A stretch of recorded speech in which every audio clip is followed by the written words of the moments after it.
Դու ասա ինչ հարցով ես եկել, ինչով կարող եմ օգնել։ Արամի հոր թաղմանը չկա իր։ Զբաղված էի։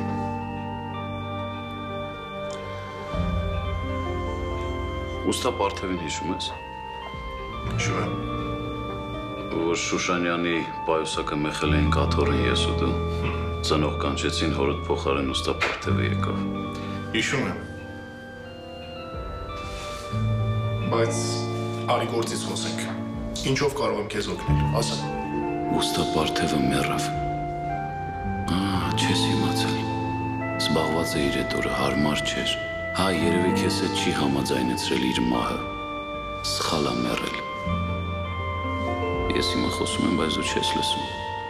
Այնքան ես վարժվել, որ միայն քեզ պիտի լսեն։ Մեծ զոհաբերություն ա, չէ, եթե դու ես լսում։ Այդքան զորեղ այդ տակի տաթորը, որ այդպես փոխել ա քեզ։ Լսի մի բան խնդրեմ։ Զանգիր մորս ասա, որ լավ ես, վրատ վատ երազ էր տեսել։ Հետո խնդրում եմ, ասա, որ Սերկեֆիլի մուրաբան համով էր։ Իսկ հետո կարաս տաս Ռաֆիկին թող տանի տուն կամ թափի, բայց դու ասա մորս, որ քո տուն ես տարել ու համով էր։ Ռուբենտրոպ, դու դագաղի մոտ երբևէ նստել ես։ Դա ավելի ճնշող ա, քան եթե դագաղում հանգուցյալ կա։